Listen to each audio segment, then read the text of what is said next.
Hi, my name is Leandro Facchinetti, and let's write some code together, shall we? What we have on the menu today is part 8 of this series, hopefully the last part, in which we are developing a REAPER action to explode media files into multiple streams. This is useful to you if you are recording with multiple audio sources, the canonical example being a microphone and the sound from your computer.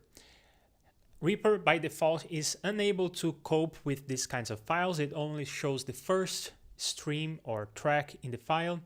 And if you want to edit footage recorded this way in REAPER, your only choice before we created this action was to explode the media into multiple files, one per stream. And what we are doing is a REAPER script that does that for you. So in this part of the stream, what we are going to do is a review of the code, and we will figure out what we want to change, and we will fix a bug here and there, and then we will wrap it up and ship it as the final 1.0 release.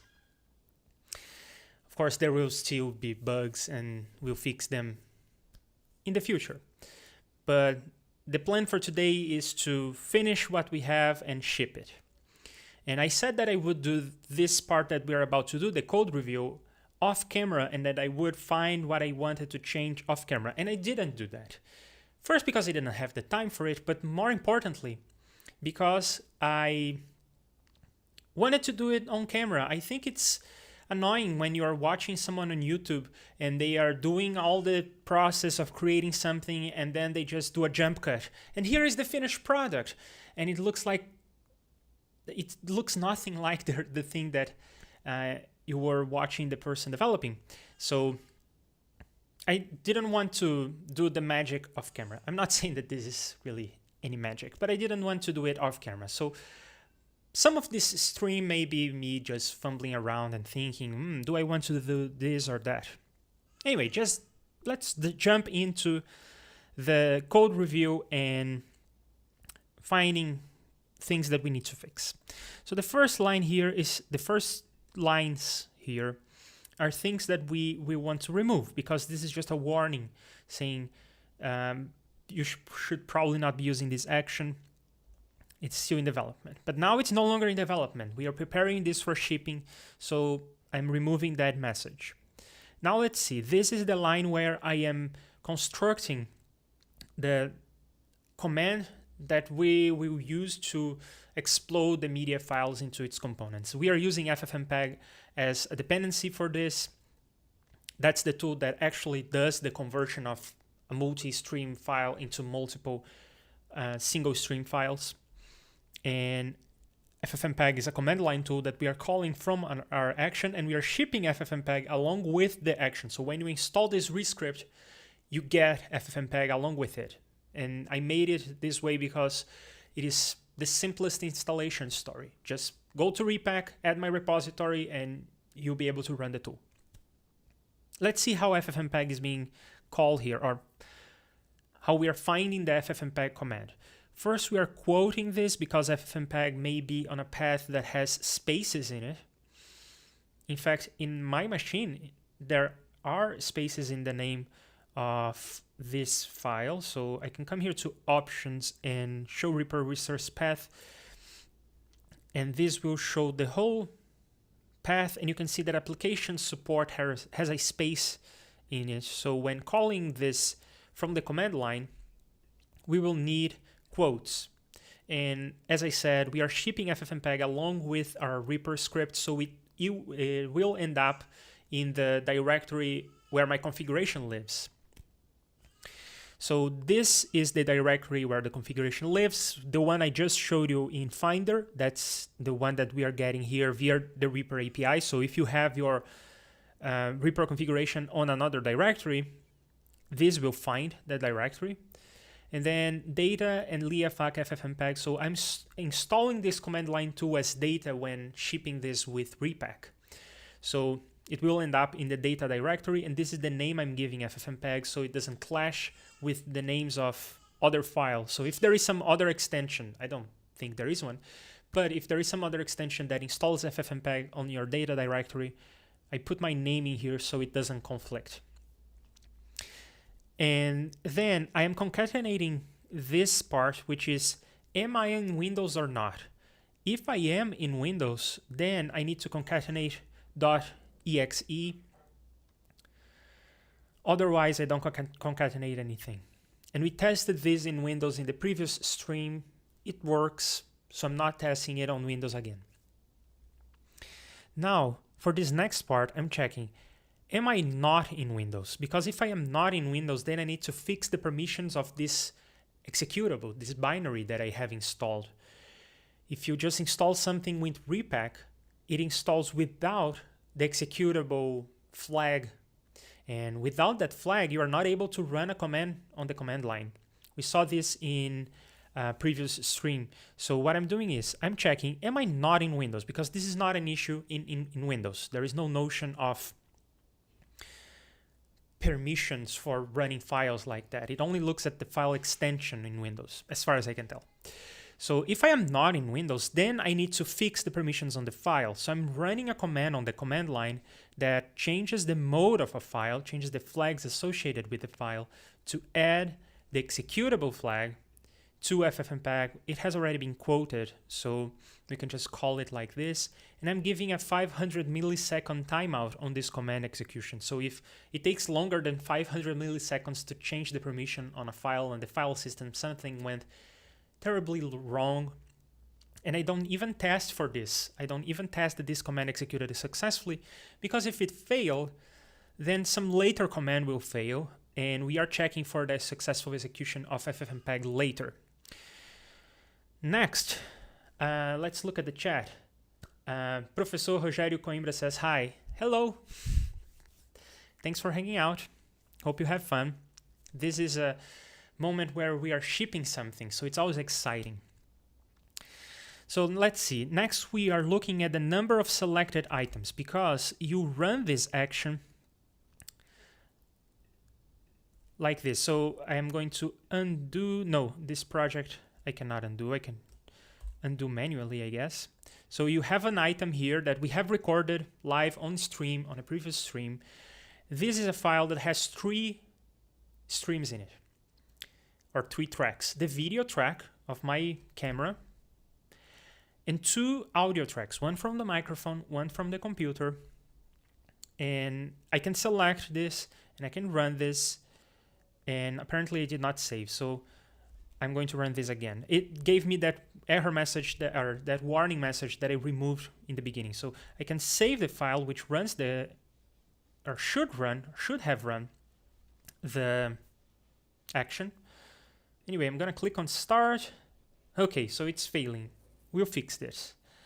In any case, what this is going to do is to create multiple files here, and it will put the files underneath. But if you have nothing selected, then you can run the action, it won't do anything. So that's what we're checking here. We are checking the number of selected items. I'm counting the number of selected items on the current Reaper project. You could have multiple Reaper projects open in a window. I'm looking at the current one, which is represented by the number 0 in the Reaper API. And then I'm checking. If the number of selected items is equal to 0, then return, which effectively halts the execution of the script. And that's why I can run this script without selecting anything, and it won't do anything. That's consistent with the behavior of other Reaper actions that also just ignore, don't do any action if you don't select any item for it to work on. Next, on this section, we are collecting information about all the media items you selected. You may have selected just one, you may have selected multiple, like this. And I'm checking some information about this. So I'm collecting all this information into the media to inspect.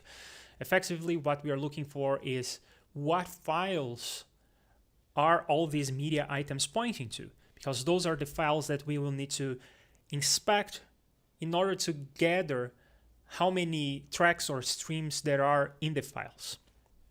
So I'm building this command in parts. So let's see what's going on here. So I have this loop variable select media item index. So I'm looping over all your selected items. It starts with 0 and goes up to the count of media items -1, and that's because in the REAPER API, when we use things like get selected media item, it is indexed by 0. It starts with the number 0. So that's why we start here with the number 0. Many other things in Lua and some things in REAPER as well are 1 indexed, but this is 0 indexed. The documentation, the REAPER API, so there is here some API help. It explains things that are 0-based or 1-based, and sometimes it doesn't explain. In those cases, it's safe to assume that the REAPER API will be 0-based. For instance, here, the project number, and here as well. So now we are getting a media item, that is the media item you selected. We are using get selected media item on the current project, taking the selected media item index. So if you have multiple selected media items like this, then this will be index 0, this will be index 1, or vice versa. I don't think there is any guarantee to the order in which you are getting the items from this API. Now, there is this whole hierarchy of data structures that you need to be aware of when you are working with a REAPER action. There are the media items. The media items may contain multiple takes. In this case, there is only 1 take. But if you have recorded multiple, takes, so if you have recorded multiple times over and over the same media item, it is a media item with many takes. From all the takes, I only care about the selected, the active one. And from the take, you can get a hold of the literal file on the file system that is backing that data. So your video file, your audio file, the literal source of this material. In this case, for instance, it's this MKV file. It is this file here on the file system. So this is where we are getting a hold of this media file. And then you can, from this data structure, it's called a source. It has more information besides just the file name. It has more information about this. So it has information about I don't know if it's accessible via the REAPER API, but I suppose it is. It has information about the size of the video, the rate of the audio. But the thing that we do care about from all this is the file name, because we want to ask ffmpeg about the information we need. So we are getting the file name from this source, and there is a dummy argument we need to pass here. This returns to us the file name as a string, but as we saw in the previous episode, to work on Windows, we have to normalize these files, because on Windows, the directory separator will be a backslash. So what we do right next to getting the file name is we substitute every occurrence of a backslash with a forward slash.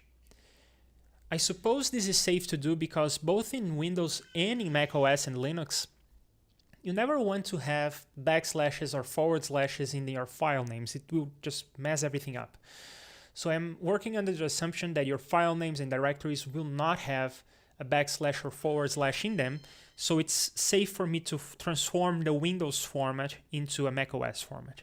It would be also safe for me to do the exact opposite and convert everything to backslashes, as long as everything that I do later on the script also follows this convention.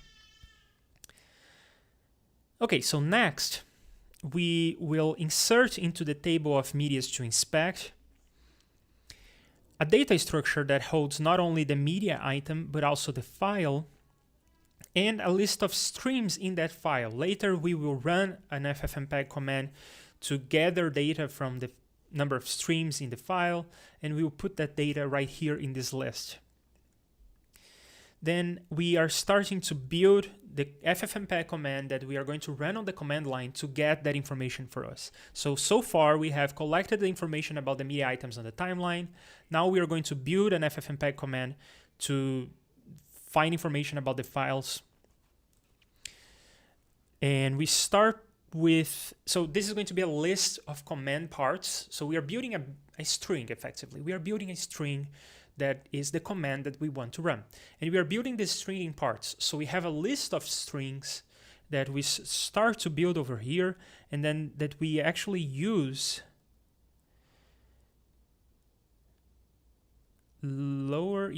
over here. We actually use this list by concatenating all the parts together. You can think of this string as a string buffer, or you can think of this table or this list as a string buffer. So we are looping over all the medias that we have just collected, the medias to inspect. And we don't need the index because we are working with a list. And we do get a hold of the media information we put there. So there is here the media information, and then we are inserting into the buffer of inspect command parts. We already have ffmpeg in there, so we will just concatenate -i for input, and then in quotes, we need to quote this because the media file name may have spaces in there. So we quote, and I guess that's another assumption. I'm assuming that your file names will not have quotes in them, because I think this would break this as well. In any case, we do have a hold of the media file. That's what we just got right there. So we get the media file, and we are adding together all these media files into one command. So later we will run just one command that will get information from all the files at once. Now that's where we actually do this. We tell REAPER to run an ffmpeg command with all the inputs we just concatenated, and we give it 500 milliseconds to complete. And then there is this file information. This variable may be nil if the command failed to run catastrophically, or it may be a string. This string contains, first, the output status of the command. So if everything ran successfully, it will be the number 0, otherwise it will be a higher number. And then there is a new line, and then there is all the output from the command. So in the next lines, I'm going to check if everything ran successfully. And successful to us means that file information is not nil, because if it is nil, then something failed catastrophically to run when I called ffmpeg on the command line. I'm also checking that it's not the case that I received this, because if it's not the case that I received this on my string output, on my file information, then it means that ffmpeg failed in a way that I did not expect. So there is something interesting. I just said that if the command runs successfully, the file information will be a string starting with the number 0 and a new line. But here I'm checking for the number 1. The reason for that is that from ffmpeg's perspective, it failed to run because I told ffmpeg a bunch of input files that it would need to operate on, but I did not tell ffmpeg what to do with the files. That's on purpose, because I just want to look at the text output of ffmpeg and get a hold of all the streams in there, but I'm not, at this point, telling ffmpeg to convert any of the files yet. From ffmpeg's perspective, that's a failure, because you should call ffmpeg to convert a file or to work on the file somehow. So when ffmpeg is called like that, it returns an error code of 1. So what I'm treating here is this error code of 1 as success. That's what success means to us. That's how we define success. So I'm using here, if it's not the case that it starts with 1, then it's an error. And here I am using the error function from Lua that just shows an output message on REAPER and stops execution altogether, because this is never supposed to happen in normal operation, because I have installed ffmpeg along with the action. I am calling ffmpeg with safe inputs, so this should never happen. But if it does, then I'm giving you an error message. Error inspecting media file. And I was trying, so I should pause here and explain something. In the previous stream, or the one before that, I collected some executables for ffmpeg to ship along with my action, and I noticed that there is no Mac M1 ARM processor binary for ffmpeg yet. There is no static binary for that. And the person who builds static binaries for macOS seems to be disillusioned with macOS. So this person is not interested in building ffmpeg for Mac M1s. He doesn't even have an M1 Mac. So this person said that there will be no static builds, and I said, okay, that's fine. I can try this on my streaming computer, which is a Mac with an M1 processor, and the action worked. I was able to convert, so I don't need an executable that is for M1 processors, because Macs with M1 processors are able to run Intel executables just fine. So I'm shipping the Intel executable as well for Macs with M1 processors as well. But while I was running this, I ran into an error, and I guess that's the same error we just saw previously on this stream. And that's this problem right here. This file variable is a leftover from somewhere else. And it is not a variable here in our program. There is no file variable. Well, I mean, there was one right here, but this loop is over. So probably this error message was in there at some point. I don't know. In any case, what I'm going to do is change this error message so that it at least shows me something I can work with. So error inspecting media files. And what I'm going to show is the command that ffmpeg tried to run. And then a new line and whatever I got out of the command. I'm saving this now, and I'm getting an error right now. So I guess it's already useful that we have fixed that mistake, because we had that variable that was not available in there, and then we were getting an error about the error reporting, and it's always a terrible idea when you're trying to report an error and you error while reporting. We are no longer doing that. We are erroring the right way, if that's something we can say. So now it's saying error inspecting media files, and it's giving me all this information about the file that the command that it tried to run and what came out of it.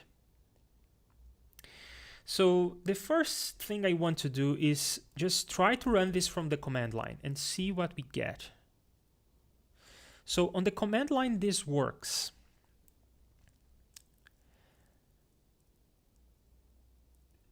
So maybe the issue has to do with the quotes.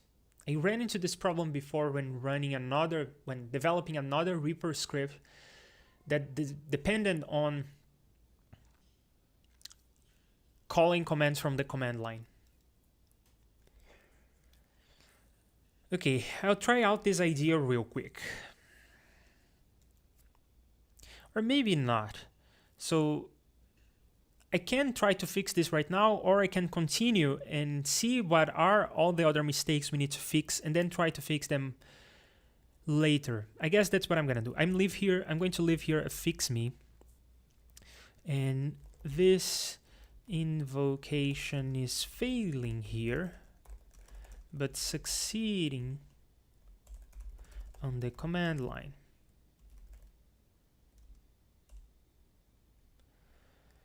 I suppose this is probably going to be a macOS only problem. But then that's just the thing. That's why it's interesting. I saved this, and then it worked. So it's only failing sometimes. And I wonder, now that I have run this, can I run it again? I can.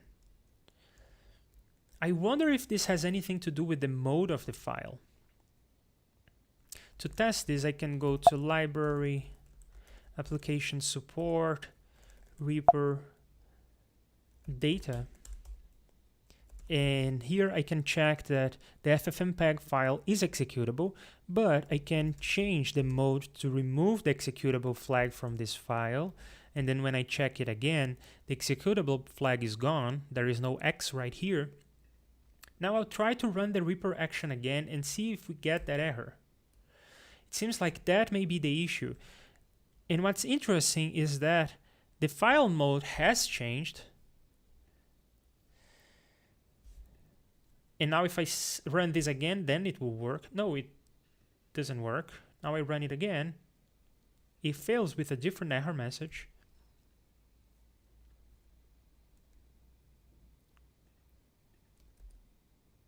Different error message, -3 or whatever.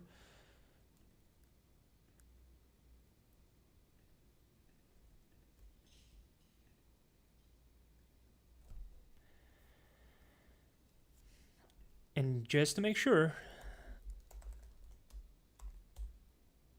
yeah, if I run it on the command line, then it works. And the code, the error code is 1, as we are expecting.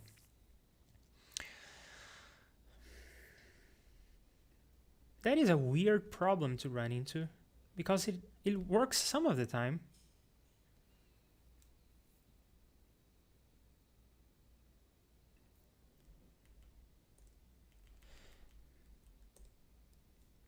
Now, the mode of the file is correct. What happens if we just keep trying to rerun this? Do we run into the error again?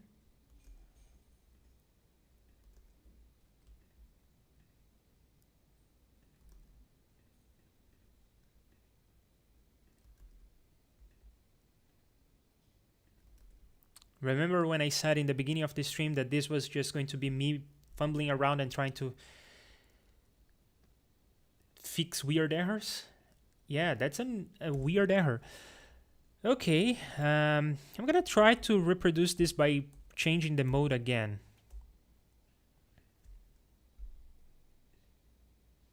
It does have to do with the mode of the file, it seems, but it does fix the mode of the file when I run the script.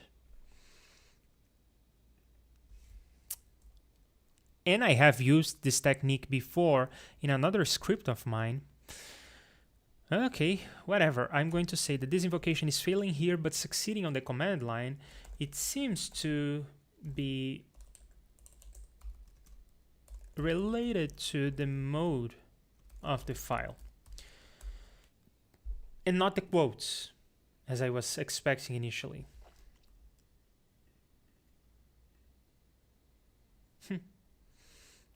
Weird error. We'll figure it out. Let's continue.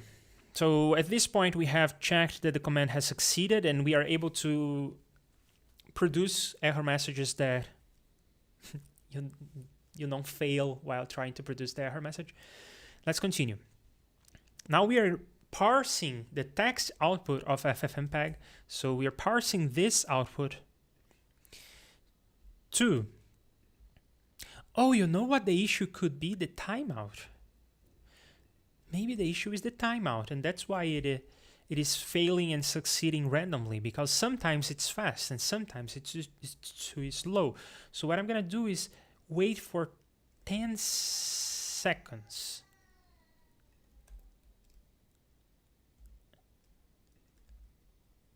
I'm gonna change the mode of the file again.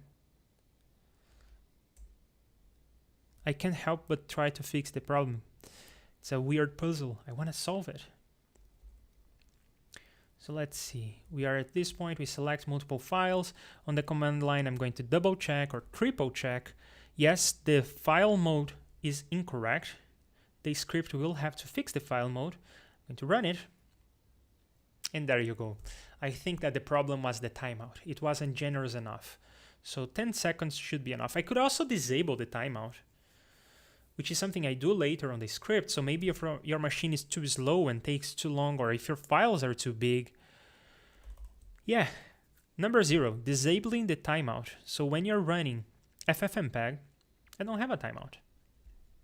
And I think I fixed the issue.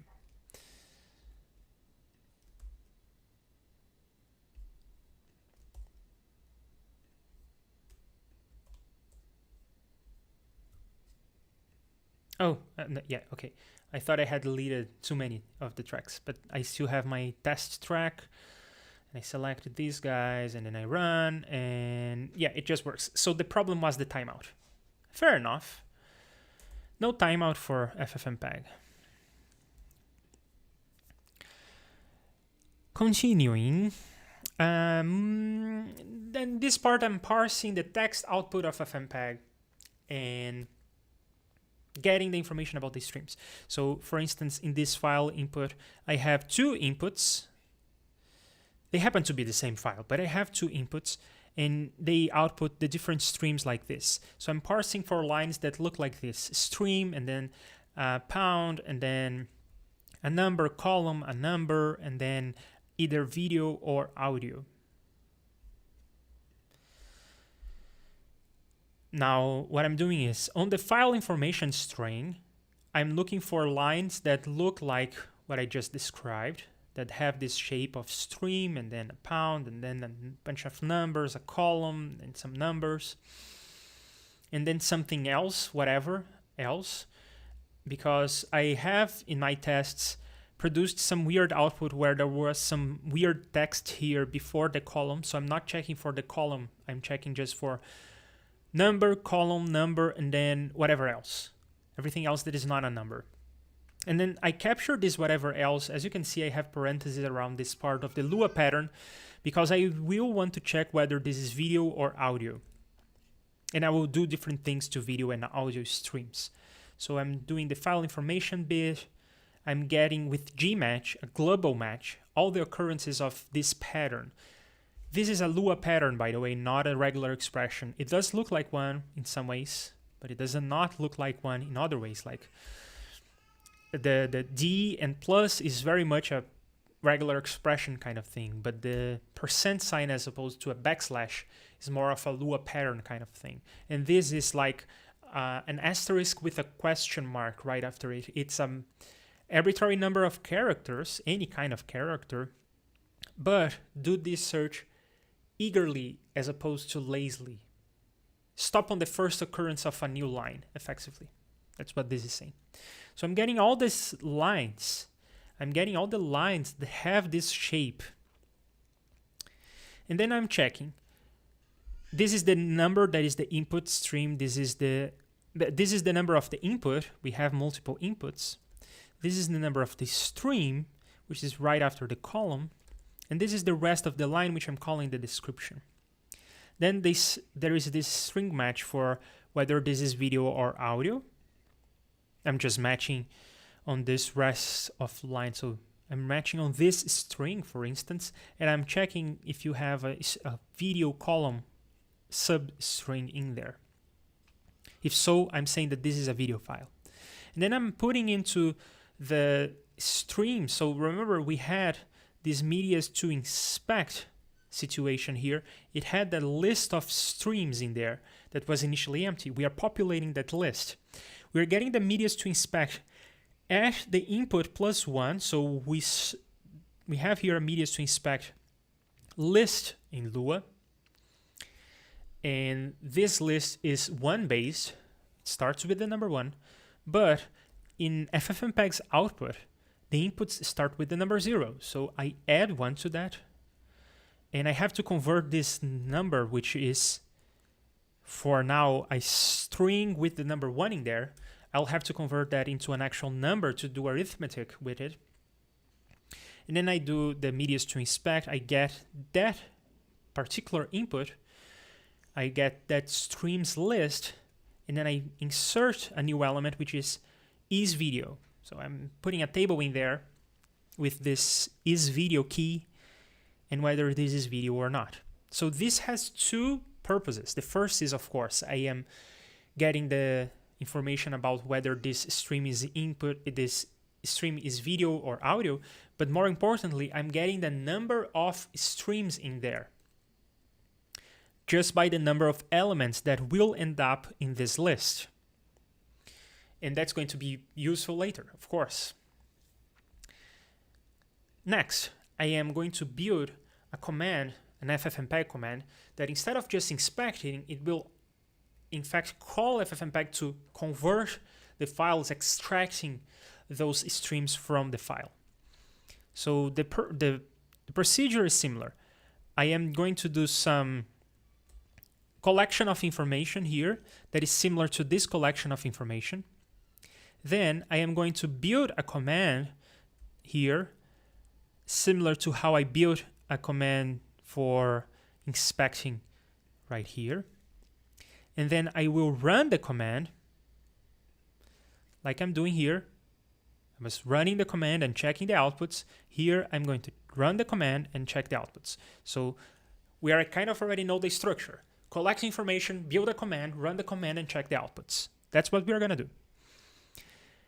What medias do we want to convert? Well, we only want to convert media files that have more than one stream. We checked that this is the behavior that REAPER has with some other REAPER actions. So we are only going to proceed with media that has more than one stream. So we have this medias to convert list, and it will effectively be just a filtered out version of the medias to inspect list. So we start with an empty list, we traverse the medias to inspect list, and we collect each one of the medias, and then we check, do I have more than one stream? If so, then copy over this media to the medias to convert list. This is a weird way of saying filter the medias to input list, filter the medias to convert, filter the medias to inspect list, and produce a medias to convert list. But there is no filter function in Lua, so I'm doing this the long way. Then I check again. Do I have anything to work with? This is similar to what we did in the beginning of this script. Did you select any items at all? If so, continue. If you did not select any items, just stop the execution. There's nothing left for me to do. Same story here. After having filtered out all the medias to inspect and having produced the medias to convert, I check, do I still have something to work with? Because maybe you went here on the timeline and you selected a bunch of items that are all single stream items. So I have nothing left to do. I don't need to extract any multi-stream situation here. There's only single stream files. Let's check the chat. Fotis and stuff says, Leandro, you are saving REAPER. From what? Thanks for being here. I hope you enjoy. So, continuing. Now we have this list of medias to convert. And we know that at this point that there will be at least one media in there, one medium in there for us to convert. We start the same way by building a list of command parts, the convert command parts. And in this case, I also have these files here. And this is just because I don't want to repeat file names. This is super important for ffmpeg to work correctly. I don't want to try to produce files with the same name, because if I do, if the files already exist on disk, then something catastrophic happens when I call ffmpeg. ffmpeg will try to prompt me and ask, do you want to overwrite the existing files? But I'm running this from REAPER using exec process. So there will be no window for me to answer that prompt. What happens is REAPER crashes. Or at least it freezes and you have to force quit it. In the stream in the previous episodes, I crashed REAPER sometimes because of this. So it's super important that we only produce unique file names. So here, this files table, it's a Lua table, it will be used as a set. So it's quite interesting. In this script, we are using Lua tables, this super flexible data structure. We are using it as a list in some cases. We are using it as a set over here, and we will later use it as a map as well. A single data structure, a table, being used in all these different ways to produce all these different results. I really like how Lua tables are simple and super powerful at the same time. So files will be a set of file names that I have already produced before, and I will check against this set when producing file names so that I don't repeat myself. Now I'm checking over all the medias to convert, this list we have produced before. And this time I do care about the index. So I have the input index right here, and the reason why I care about the index is that the file names I end up producing will have... No, it's not because of that. Why am I using input index? Oh, because I will need to tell ffmpeg that I'm going to pass to ffmpeg a bunch of inputs. In a single invocation, I'm going to do all the conversion I need. I only invoke ffmpeg twice in this script. First to inspect and then to convert. I don't call it for every file. So I need to know from all the inputs I'm going to pass to ffmpeg on which one am I acting right now. So there will be, for instance, in this case, 2 inputs, input 0 and input 1. So I will need the input index to be able to tell in which input I am acting right now. Now, I am going to insert into the list of command parts the input. So up to this point, the command will look pretty much like the command we just ran to inspect. Not here. Yes, here. No, not there. Where is it? Here. This line is the same as this one. Well, except that I'm appending to a different list. But in any case, this is pretty much the same. I'm just saying, add this input. You need to work on this input. But then I will also say a bunch of other things, because not only will I say you need to work on this input, but I'm also going to say I want you to map this stream into that file, this stream into the other file, and so on. And that's what the highlighted loop is going to do. So I'm going to now loop over all the streams in a media file. I also need the stream index for exactly the same reason. I need to tell ffmpeg that I want stream 0 and then stream 1 and 2 from within media input 1. And then I'm going to produce a unique file name. The way I'm going to produce this unique file name is I'm going to concatenate a bunch of strings together to produce a file name, and then I'm going to check for 2 things. The first is, does this file exist in the file system? If it does exist in the file system, it's not a unique name. Go over and try again with another name for the file. I will also check against my set of file names that I have already produced, because I don't want to produce the same file names even if I have multiple media items pointing at the same source, which is exactly this example right here. So the file will not exist in the file system, but I don't want to produce the same file name multiple times. Now and I keep around this counter. So the way I produce different file names is by increasing. I am always increasing the repeated file index by 1. So that's the thing that is going to change on the file names. And as you can see here in this directory, I keep running the same action over and over to test, and I have already produced this many outputs of the same file, really. But the key thing to note is that it starts by giving this file name, and then it will try to produce this file name, and then this file name, and so on, until it reaches, in our case, the number 26, which will not exist in the file system, and then it will produce that file name. And that's the repeated file index right here, this number 2, number 3, and so on. And we are following this pattern. We are following this square bracket stream number 1, and then a number with leading zeros, because that's the effect that the explode multi-channel audio action has.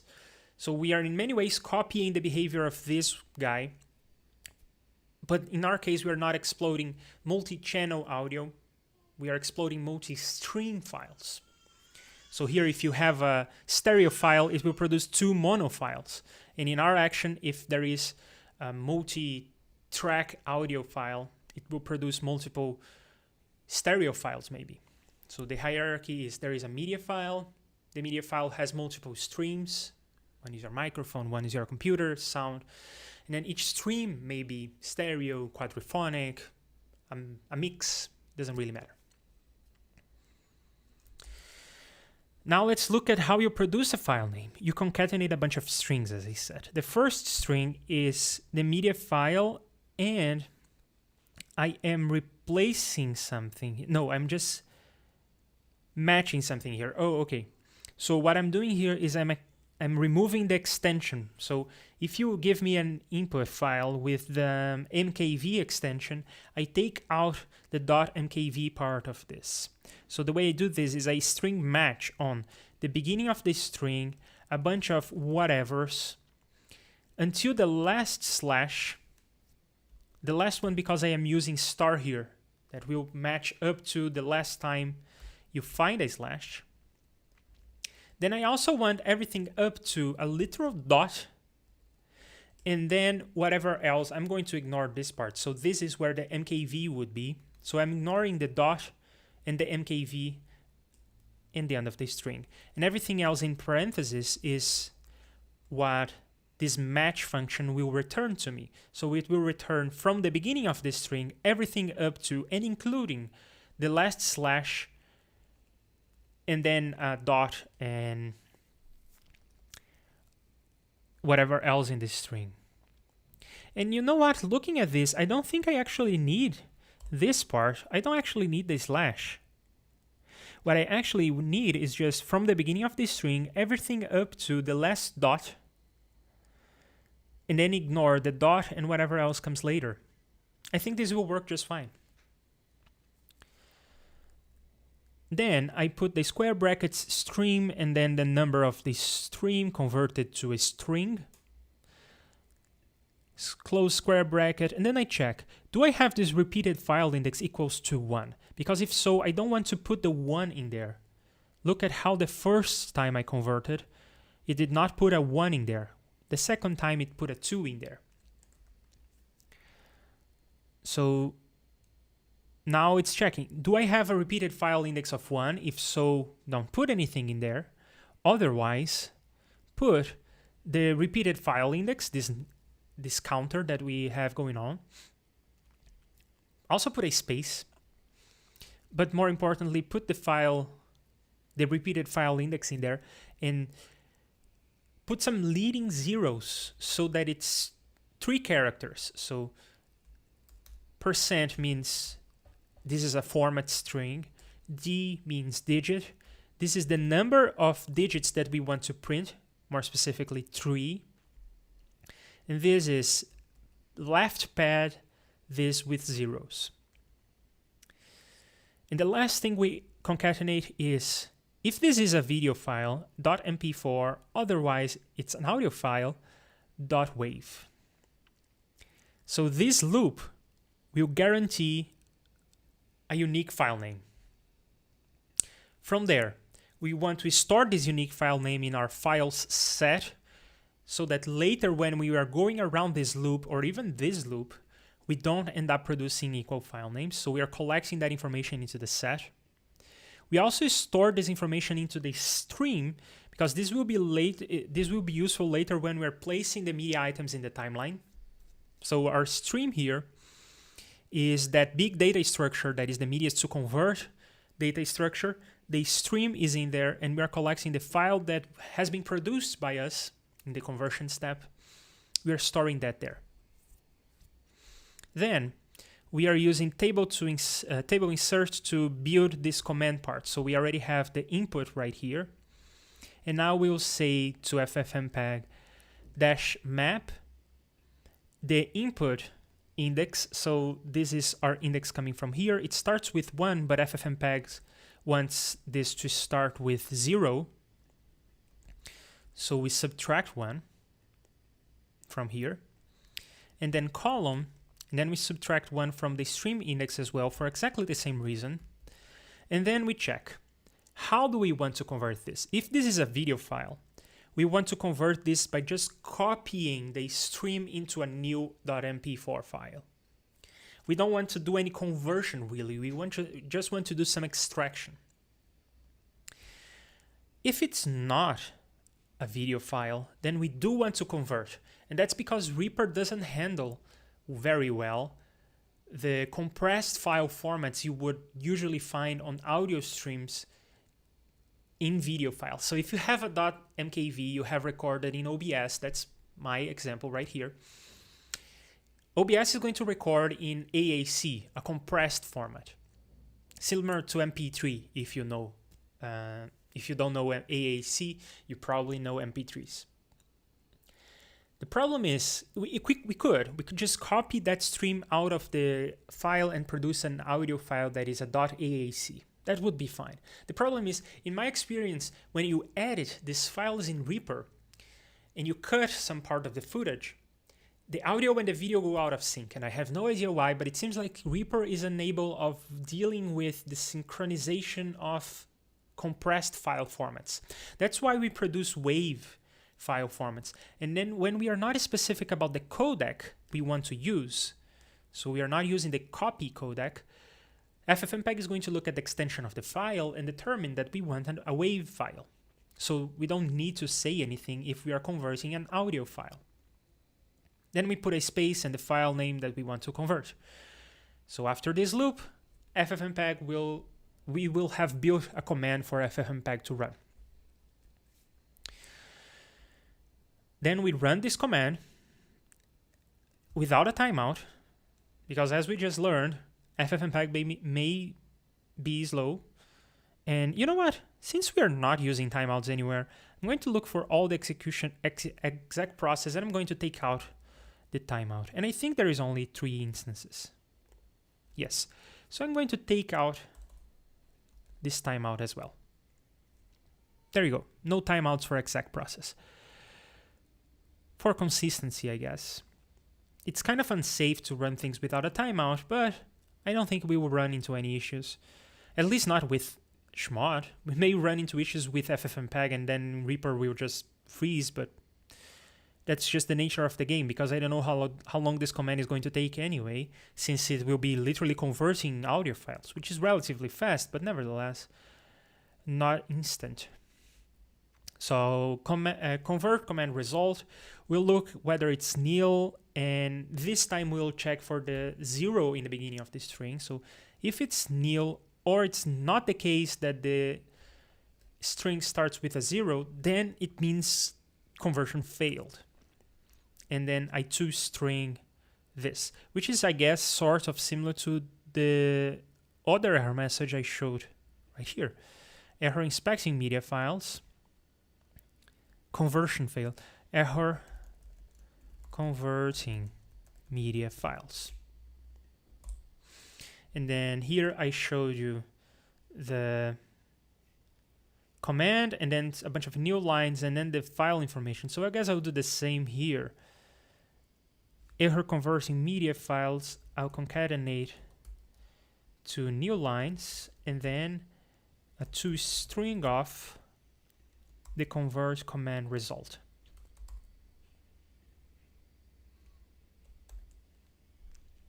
Now we are going to do a similar process we did before. We are going to collect some information about the number of tracks we need to create. Then we are going to actually create these tracks. So it's always a 2-step process. We start by gathering information and then we act on the information. Gather some more information, act on more information. Now this part of the script is going to create the tracks that will hold these media items. So we need to know how many tracks to create, and you may have selected multiple media items and they may be on different tracks, and we will have to create all these children tracks correctly. And if you select multiple files on the same track, when running this, I want to reuse some of these. I don't want to create 6 children and then place the 3 first ones and then the 3 other ones. No, I want to create 3 children tracks and I will place all the items in parallel. So to do this, I will have to loop over all the media to convert that I have just converted. And I will need to check, where are you? In which track are you? And also, how many streams do you have? So in which track are you, in this case track number 1, and how many streams do you have? So in this case 3. And that's the number of tracks we will need to create underneath each of the tracks that has been involved in this process. And we are collecting this on a map. In this map, we'll map from track numbers, so for instance in this case the number 1, to the maximum number of children, because if there are two items you have selected, the first one has 3 streams and the second has 2 streams, we will need to create 3 children tracks. And there will be a hole right here, but we still need to create 3 tracks. So we're getting the maximum number of children tracks per track. So this is a map. We have used tables as lists and sets. Now we're going to use a table as a map. An associative array depending on where you are coming from, or really an object of sorts depending on where you are coming from. So we are looping over the media to convert. We are getting the track on which that media is, and we are getting the track number from that track. And then on the track map, we are getting the track number, which will be, for instance, in this case, the number 1. And then we are taking the maximum between the number of streams in this media item we are looking at right now, the number of streams in this media item right now, and the value that was already there. So remember, I want the maximum. So I'm maxing from what was already there. But if there was nothing there yet, so we are considering the first item that was selected, there will be nothing in this table, in this map. So I check. If there is nothing there, then 0, because the maximum between any positive number, you can only have a positive number of streams. The maximum between a positive number and 0 will be that positive number. So to begin with, we are safe with this or 0, and then we take the maximum. So at this point, where the cursor is, there will be a mapping from media track numbers to the number of children I will need to create. We have some more activity here on the chat. GSPT4760 says hi. Hi. What kind of stuff can you do with Lua in Reaper? Can you do stuff like plugins? No. If you mean audio plugins, no. You do create plugins of sort. I would call this thing I'm doing kind of a plugin. It's a script. It's automating some things in Reaper. So that sort of thing you can do in Lua, and you can call the command line. You can have graphical user interfaces. You can automate anything that you can imagine. Like if you can click around in Reaper and do something, you can definitely automate that using ReScript, and it's more powerful than other automation tools like custom actions, because you have access to a Reaper API where you have things like you can get a hold of the track number and then you can calculate things using the track number. So that's more or less what we're doing here. That's the sort of thing that a simple custom action cannot do, because a custom action is effectively just a list of actions that you run in series. That said, you can create audio and video plugins in another language that also comes with Lua called EEL2. You can learn more about this language. It's not like Lua, because Lua is a general purpose programming language that is used in other tools like OBS. You can use Lua to automate things in OBS, and it's used in games and whatnot. But EEL2 is a language developed by the Reaper developers, and no. Using EEL2, you can develop these things called JS effects. JS effects are written in EEL2, and it's a small language. This is the documentation for the language. It is a single page. And this is the documentation about all the features in the language that you can use in Reaper. And it's just a bunch of pages. But it's a small language, and it allows you to process audio and video in real time. I did one stream in which I was working in JS effects, and I'll probably do many more. But yeah, there is this other language. It's not Lua. And the reason why it's not Lua is that this language is much more limited, because you're doing real-time processing of audio. So you need to be super, super fast, because you're doing 48 48,000 times that whatever you are doing, whatever processing you are doing 48,000 times per second, because that's your sample rate. So you're doing a lot of computation, and Lua has all these features like tables and garbage collection and whatnot that are just plain too slow to do real-time audio processing. Unless you play some tricks. There are ways for you to do audio plugins with Lua, but it's not mainstream. And yeah, JSFX is more limited than Lua as a language, but it is super powerful. You can do crazy sophisticated plugins with JSFX. I have done a few of them, and in my channel there are a bunch of videos of me live coding some things, showing some things, code reviews and whatnot on JSFX. Okay, so Fotis and stuff says you need JSFX to make REAPER plugins, and for plugins it's just the EEL2. Yes, you can only develop plugins for audio and video processors in EEL2. And for rescripts, you can use Lua, EEL2 if you want. It's marginally faster, Python, and C and C++. But Lua is the best option because it comes with REAPER. There is no extra setup involved. It is a high-level programming language, more so than EEL2. It's nicer to work with than EEL2 in some aspects. For real-time audio processing, I think that EEL2 is kind of nice. Okay, coming back. We have a map of the tracks and the number of children they should have, but I want this information in a particular order because I want to be able to go from bottom up to create the new tracks. Because when I create a new track, so suppose that I did it in the opposite order, from going top down. Anytime I create a new track, look at that. The track that was number 1 now is number 2. They all shifted. So I am smart. I go from the bottom up so that when I create new tracks, the existing tracks don't change their number, their position.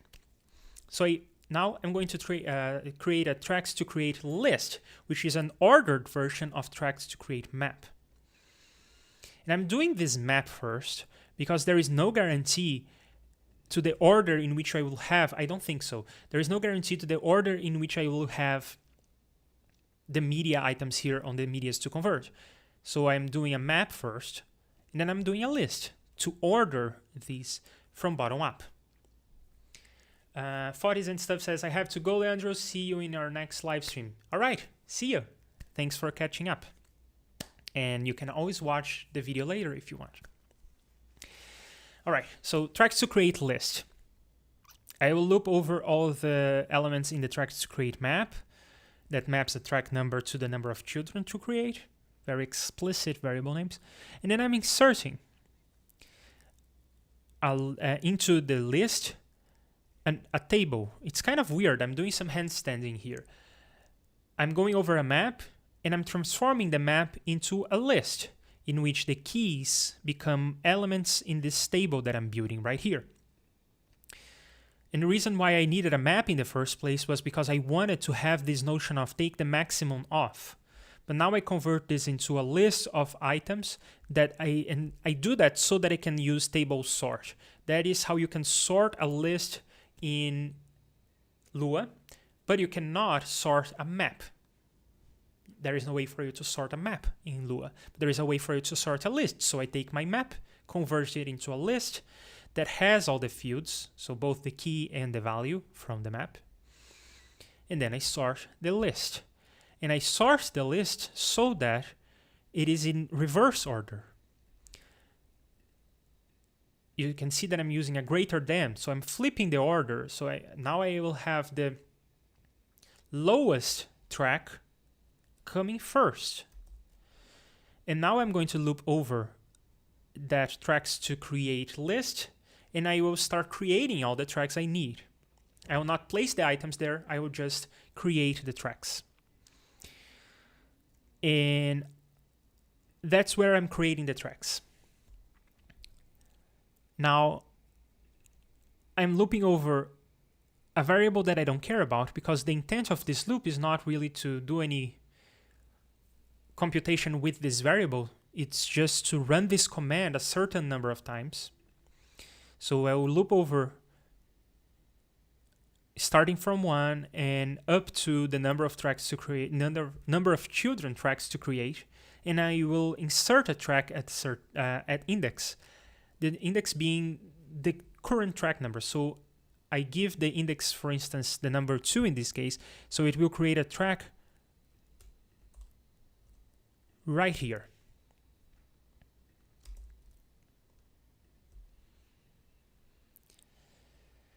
Next, we are, where are we? Okay. So next, I want to copy over a bunch of information from the parent track to the children. I specifically want to copy the name of the track and so forth. So I'll look at the parent track, I'll get the track number, and I will get its name. So I have already created the track, all the tracks I need in this loop. So now I'm going to loop over again from 1 up to the number of tracks to create. And this time I will put the names correctly. So when I run this action, if this track is named hello, this will end up being hello stream 1. That's what we want to do with the name of the track. So I'll loop over all the created tracks. And why do I do it in this order? I could do it all in this loop, right? I mean, I'm inserting a track, I could already copy the information over. I am inserting all the tracks and then copying the information because I will be adding the tracks from the bottom up. I'm always adding tracks to here. So if I copy the name right when I'm building the track, they would end up in reverse order. This would be stream 2 and stream 3.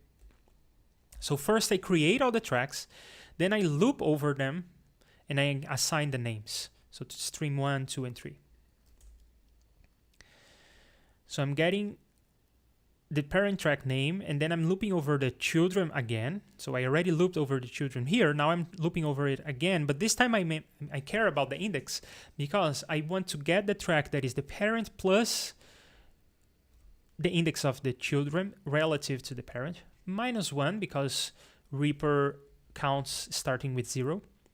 And then I set the name that is the parent, square brackets, stream, the number of the stream, and blah, blah, blah.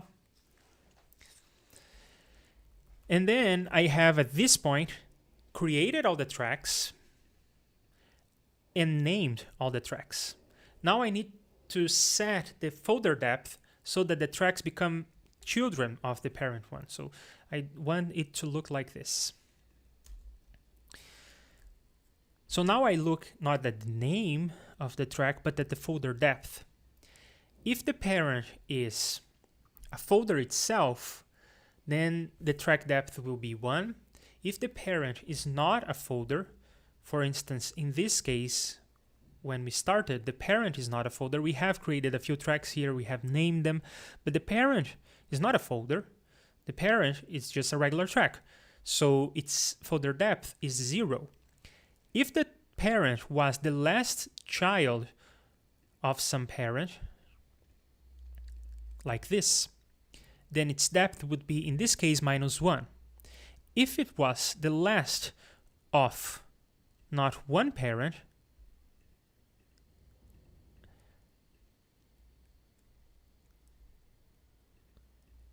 but 2 parents, so in this case, this track is the last of 2 parents, its depth is -2. Okay, so to recap, this track index 0 because it is not a parent of anything and it's not the last of any parent. This track and this track have depths of 1 because they are parent tracks. This track has depth -2 because it closes 2 parents. Now it is depth 1. Now it is depth -1. Now it's depth -2. Depth 0, depth 1, -1, -2. Folder depths are a weird concept in REAPER. So parent track depth will be either 1, 0, or a negative number. And we do have a bug here, so we will have to think about this. Maybe we can figure out the bug just by looking at the thing.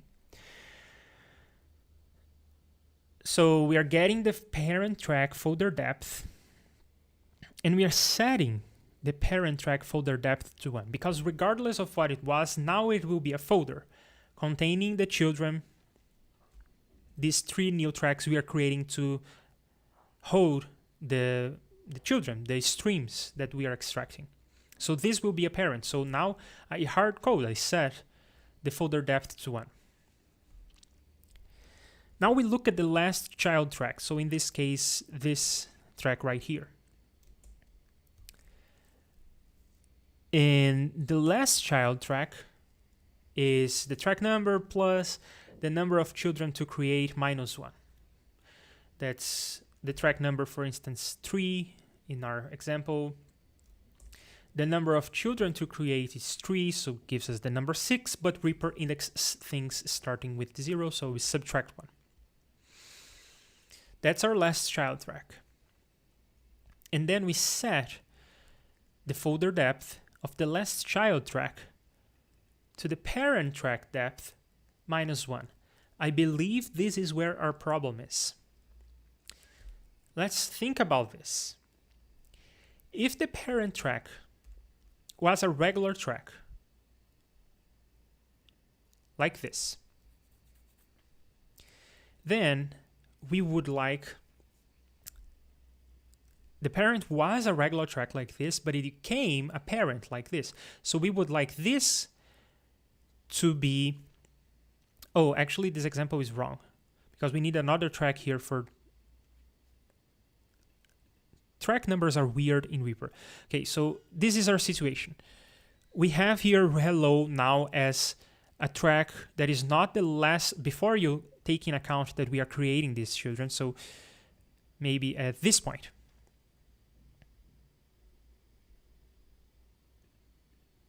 Okay, suppose that the initial scenario, can I make this smaller?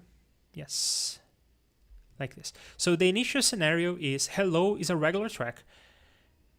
Disregard these 3 tracks because these are the 3 tracks we just created in our running example. So hello is a regular track. It's not a parent. It's not the last in a folder. Its index is 0. We are making hello be a parent, and we would like for the last child to have an index of minus 1, so that it ends up like this. We have created 3 children. So if hello is 0, then we are good.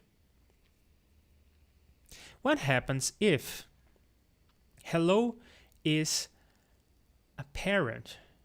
Its depth is 1. If hello is a parent, so I'm going to put here a track like this. Okay, so the highlighted tracks are the ones we just created, and this was the structure that we started with. The not highlighted tracks are the tracks that were there when we ran the action to begin with. So we created the 3 tracks, and we set hello to be a parent. It was already a parent. What index do we want to give to the child, to the last child? We want it to be a regular track, right? I suppose that's the correct behavior. We would not like to mess with the structure and end up with something like this. No. We started with this, 7 being a child of 3, so we want to end up like that. So we want to assign the index 0 to track 6. So it becomes a regular track along with the other children. So if hello is a parent, we end up with 6 having an index of 0. That's what we want. So 1 minus 1 gives us 0. So that's the correct behavior already. So parent depth minus 1 works. Well, does it? Let's give it a try. Let's try the 2 scenarios we considered. So we considered a scenario, I guess I need to delete some of these. Okay, so we have a scenario in which the index of this track is 0. Let's run the action. we end up with 3 children. Excellent. Now let's think about the scenario where this is already a parent. I would like for the new tracks to be before this track. I would like the new ones to be right here between these two, and I would like this track to continue being the last in the folder. And that's exactly what happens. Excellent. Now let's work our way through the last scenario in which hello itself is the last in a parent. I'm going to delete all these.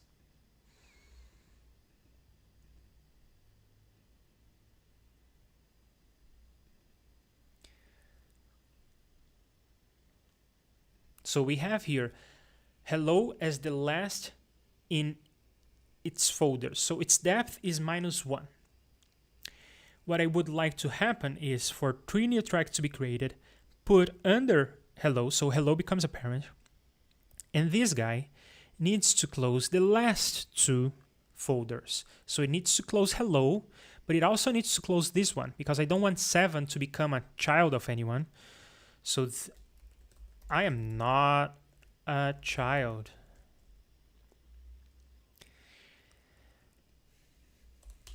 I'm a grown-up. Hello is the last on this track, so it's the last on this folder. So I select this guy, select this one, start, and then boom, something explodes.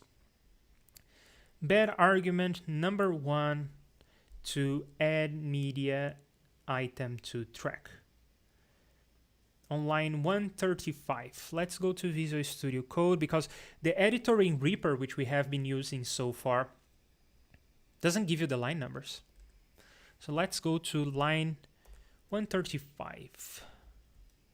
And this is later. This is much later when we are adding items to the tracks. So something bad happened when creating the tracks, and then later we were not able to place the items in there. To investigate what happened during the creation of the tracks, I am going to clean everything that we are now in a weird state. So let's make sure that this is still the last child in the track. And what I'm going to do is I'm going to let this part of the code up to this point run because that's where we are creating the tracks and placing the tracks and whatnot. But then I'm going to say, this is a weird trick, but you can say if true, then return and this is going to stop the execution of the script. You need return because you want to stop the execution. You need the if true because if you just have a return, it's a syntax error in Lua. So now I can run the action and it will not place the media items in there. So I can look at what it did with the media tracks. You can see it's not even creating the tracks. That's so weird. Is it creating the files?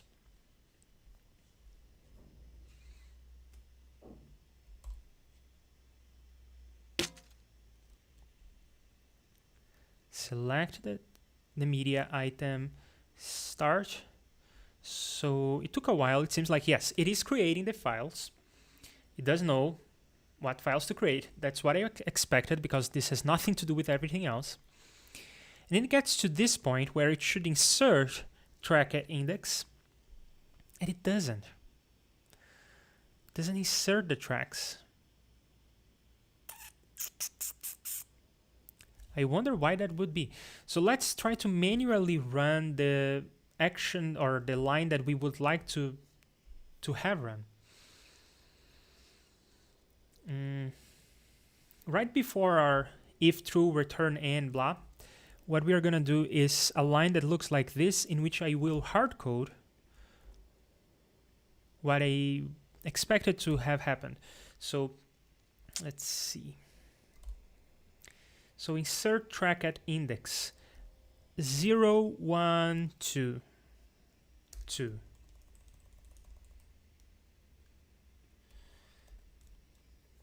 Okay, it inserted before, so maybe the index should be 3. Yeah, so maybe this is the number that we need to pass right here. So now let's save this. And it did create a track right here, so that seems correct. Yes, the folder depth is all wrong, and that's what we are fixing with the rest of the script, but it is creating a track right there. So I wonder, or actually I'm not going to remove this line just yet, I'm not ready for that. I'll comment it out, because I'm wondering what's happening. Is this line running? And if it is, what is the track number? So I am going to Reaper show console message with a toString of this number concatenated with a new line for reading purposes, and then save. So I select this, I run this, and it doesn't show anything. Ooh, so it's not running this part, is it?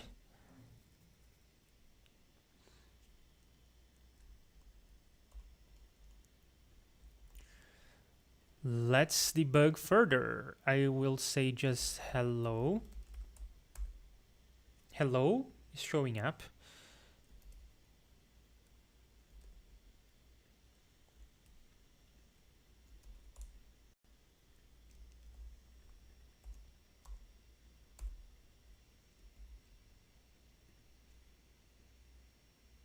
Hello is not showing up. Something is failing before? What? What? So hello showed up when we were here. And it's not showing up when we are here. So I can only assume that this tracks to create list is empty. So here where we can still see hello, I am going to toString of the number of items in the list. And there are no items in the list. This is wrong. Let's backtrack and try to find where this went wrong. Do I have any items in the tracks to create map? 0.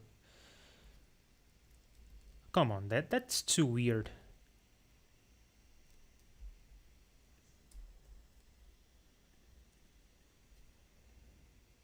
Zero. There are no items there. Okay.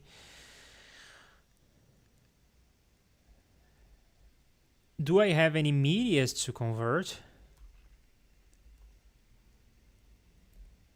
I do. Okay, so the problem seems to be in this loop, or at least one of our problems. Let's come back to our hello.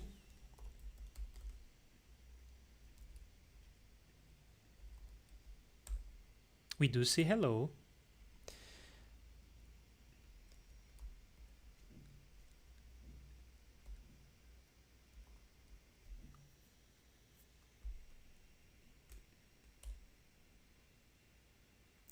Oh, by doing this, I looked at something and I think I just realized what the issue is. I'm using I-pairs to loop over a map. I-pairs, or in order pairs, I think that's what the I stands for, but that's for lists, not for maps. So when I go over a map, I need to do it like this. If I use I-pairs, it will try to act as if this was a list, but it's not a list, so it fails. Why did it work before? Because my track was always the first? Yeah, in all other examples, I think my example track was always the first, and that's why this works. I think that's weird behavior, but I think we nailed it. I think that's the issue. So now let's try this again. Oh, in fact, can you hear the baby? Baby is going crazy. So this was the situation where the map did not have the number 0 in there. It was not the first track. I'm getting confused. But in any case, I think that was the issue. So now let's try this again. Hello needs to be the last in its folder. And I removed the I. And I also have some other things going on here that I suppose I can remove at this point. Do I still have any show console message? No. So now I can save this.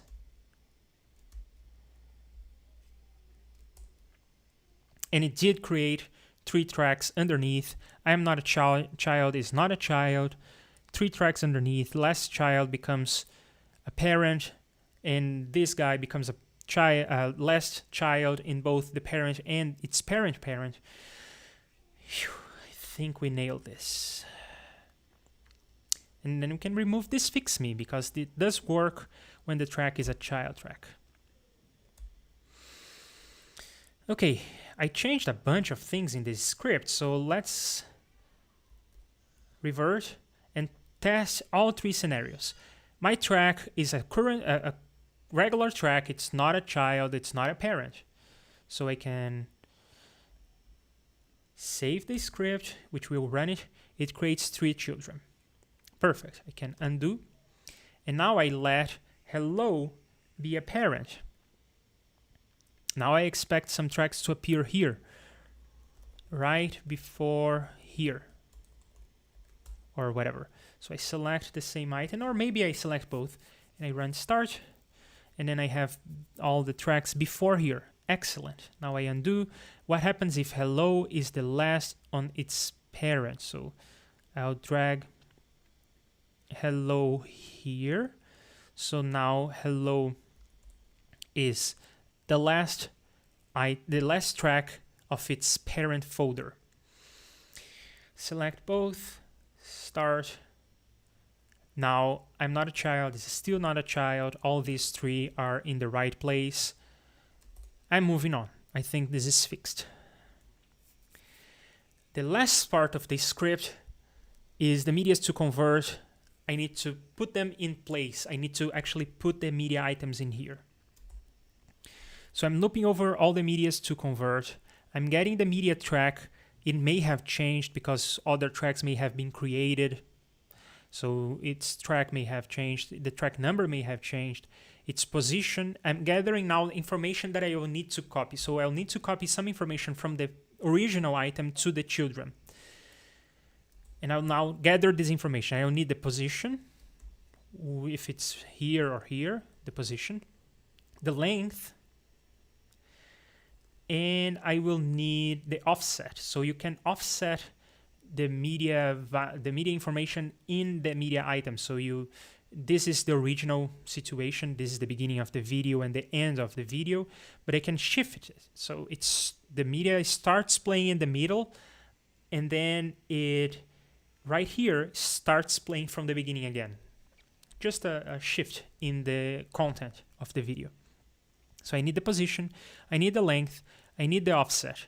I also need whether this is muted or not, because if it is muted, then I also want to mute all the children. As you can see, they're muted. So position, length, mute, and start offset. The start offset is not attached to the media item, it's attached to the take in the media item.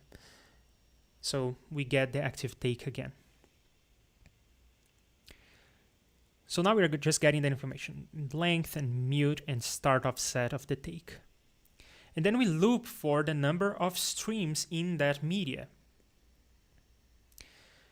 We get the stream track, which is the track number, which is the number of the parent, plus the stream index, -1. You know what? I'm paranoid about these pairs. So I'm going to do a quick search from the beginning of this script. I'm saving this. I'm going to do this in Visual Studio Code. From the beginning of this script, every occurrence of pairs, and I'm going to look. Medias to inspect is a list. Medias to inspect is a list. Medias to convert is a list. Streams is a list. Medias to convert is a list. Tracks to create map is a map, so no I. Tracks to create list is a list, so okay. Medias to convert is a list, and streams is a list. Okay, so that was the only occurrence of the error. Okay, coming back. So at this point, I am looping over all the streams in the media, and I'm going to put the items in the places. So I'm getting the track, that is the track number plus the stream index -1, because REAPER indexes everything, or most things, by 0. Stream media item, I'm just adding a media item to the track. Now I need to set the information I gathered from the parent, position, length, and mute. Then I create a take associated with that item, and I copy the offset of the parent to that take. And then I create a source that is the file we have just created using ffmpeg. When we converted stuff, we stored that information here, so we could use it right there. So we create a new source, and then we associate the take with the source, and then we build missing peaks so we can see the peaks of the audio files. That's our script. Bam. Let's go to Visual Studio Code and see what we changed. We removed the error or the warning message. We removed the timeout from here. We removed the timeout from there. I'm also, before I review all the changes, I'm going to format the file. This is something I can only do in Visual Studio Code. So removed the warning, removed the timeout, fixed the error message, fixed this, which was correct, but it was redundant. We could just look at the dot. The dot anchors our search. Changed the message here so it was consistent with the other one. Fixed this mistake. Super hardcore mistake to fix. Removed this fix me. Let's double check that we no longer have any other comments. So I'm committing this. This is the version we are going to ship. Probably. I still want to look at this. And I knew there were some to-dos here. So I'm going to put these comments on the script as opposed to... You know what? I'm going to leave these comments here. I think it makes sense to have these comments here because they have to do with the distribution, not with the script itself. So you know what? I'm keeping it, but I'm keeping it on top. And I will leave here a comment saying static ffmpeg builds. Builds collected from macOS, Linux, and Windows. We are missing ffmpeg for Apple M1. I explained before in the stream, we are not bothering with that. ffmpeg for Intel works fine on my Mac with M1. And the person who is building, this person who is providing ffmpeg as a static binary, is not going to provide an M1 version of it. And we are still missing Windows 32 bits. We are going to wait for someone to complain. I don't think that anyone will. But I can leave a fix me here, so fix me. There are no ffmpeg. We are not shipping Windows 32 bits because the link above doesn't have one. The link above, which comes from ffmpeg's website, doesn't have one. Let's wait for someone to need it. We have here the script in Darwin and Linux, Arch. This is ARM 64 bits, ARM 32 bits, Linux, Intel 32 bits, Intel 64 bits, Windows. Whew. I'm going to create a new version. This new version will be 1.0.0. We are going to reorder some of these things. I want Windows to come first because it's the most used operating system. macOS is right next, and then Linux. I'm going to order this by how common I think they are. 64, 32. That's the importance I'm assigning to them. For instance, I didn't even bother testing on Linux. I suppose that if it works on Mac, it's going to work on Windows. I think it's a fair assumption. Now let's go to let's push the version of the script we are going to ship. Let's go to the git graph and copy the hash of this commit. Let's see if it's there on GitHub and check for the latest thing we changed. So I think the last thing we changed was remove some to-do or fix me from over here. So this is the latest version, the version we want to ship.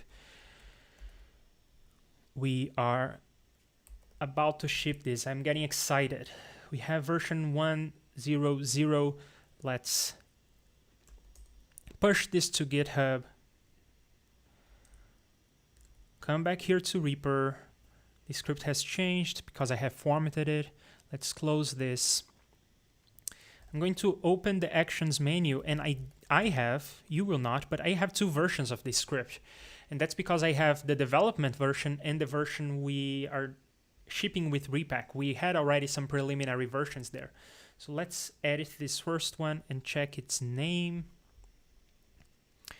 This is the development version. I'm taking it out. The first one, delete. So now we only have one version, the version from Repack. Let's edit the action and look at its full name. That's the version in Repack. So now we can close the actions menu, come to extensions, Repack synchronize packages, which will update from the version we just published. And there are some things that are obsolete, uninstall. And it will update not only my package, but every other package that has been updated recently.